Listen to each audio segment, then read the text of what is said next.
So it all started with lemons. I wanted to cook rhubarb jam and didn't have any lemons. My tree was still a baby and supermarket lemons were not really an option. So while I was driving through town, I saw lemon trees all over, almost in every other garden, and I was wondering, what on earth are people doing with all these lemons? And we had a lemon tree here in our neighborhood, so I went there and was courageous and knocked at the door and asked whether people would be happy to give me some of their lemons. And they did, and I went home and cooked my jam and brought them a jar.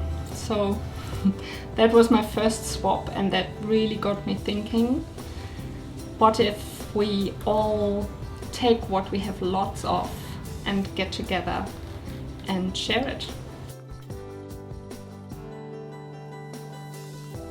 So from the lemons, I needed some time to think about it. I did some research and then came across other crop swap movements all over the world, and there was one particular that I liked in Australia, where it's not actually a swap, a one-to-one swap, but it's sharing, and that's what we do now.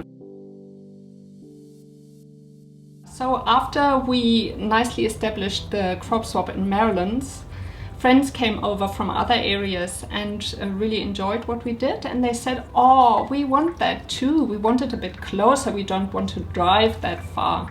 So they created their own crop swaps in their neighborhoods or their villages, and by the time now we have 7 crop swaps around the mountain.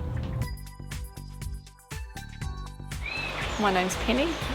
We're in Okato and we have our crop swap at downtown Okato Cafe twice a month, 2nd and 4th Mondays of the month, and it's a place we can share our abundance from this area. Yeah, so people are very friendly out here.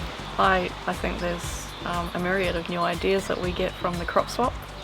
Yeah, some people are really creative with the way they plant their gardens, and so it's a great way to share information and what grows best around this area.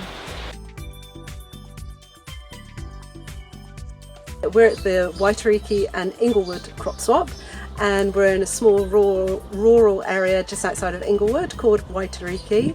It's been going for 3 years, and the reason I was really interested when Francesca started crop swap in Maryland, I went to that a couple of times, and I thought it would be really good to start it in this area. This crop swap, we meet the last Saturday of every month. And I think even if it was on Christmas Day, we would still meet. And we open the hall at 9:30 to set up, and people start arriving about 10, and then we start swapping at 10:30. But I try and encourage people to come earlier so they have time to walk around the tables.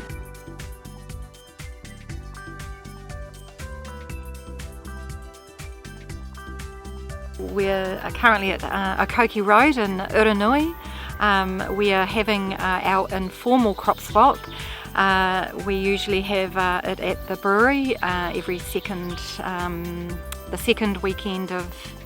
Saturday of the month, and then 2 weeks later we have an informal crop swap at someone's place. So it gives us an opportunity to see what other people are growing and how they're growing it. It deepens the level of relationship we have with each other, I think.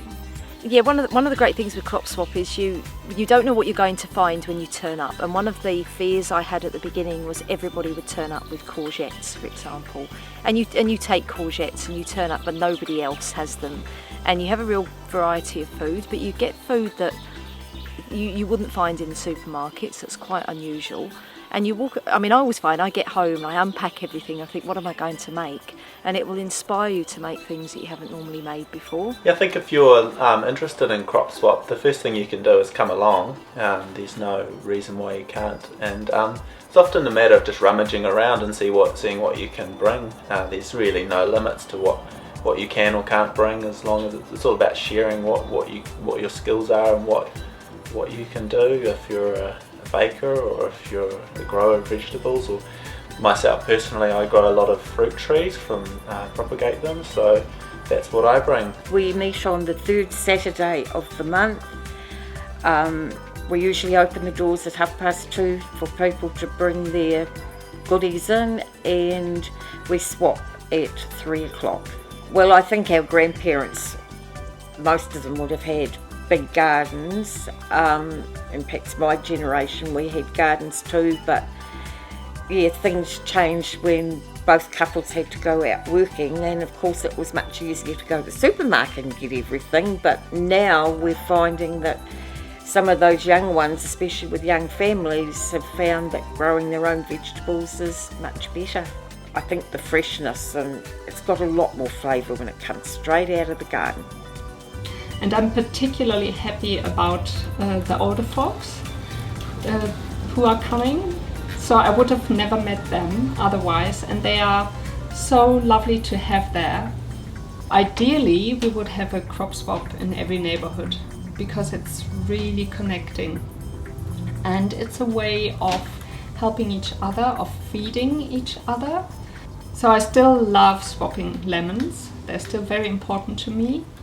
But what really warms my heart is that we are part of a change towards a kinder world. And I'm very happy about that.